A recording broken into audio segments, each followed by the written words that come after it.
নমস্কার। আমরা আজকে কাকরাবন এমজি এই এমপ্লয়ি ওয়েলফেয়ার অ্যাসোসিয়েশন 5টি দাবি নিয়ে বিডিও স্যারের নিকট ডেপুটেশনে মিলিত হয়েছি। এই 5টি দাবি হলো, প্রথমত দাবি হচ্ছে আমাদের সমস্ততর কর্মচারীকে রেগুলার করা। দ্বিতীয়ত হচ্ছে আমাদের বিবিজি রামজি এবং পঞ্চায়েতের অন্যান্য যে স্পন্সার স্কিমগুলি আছে সেইগুলি থেকে আমাদের বেতন বৃদ্ধি করা। তৃতীয়ত হচ্ছে আমাদের ইনক্রিমেন্ট প্রতি বছর 3% হয়, এটাকে 5% করা।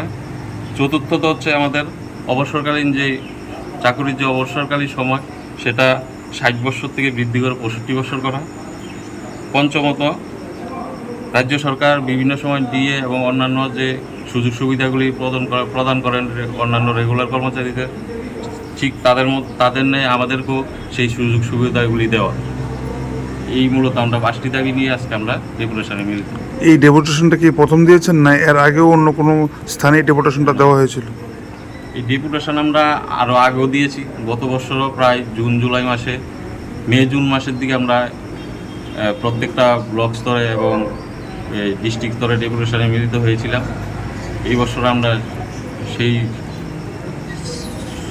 দাবি নিয়েই আবার ডেপুটেশন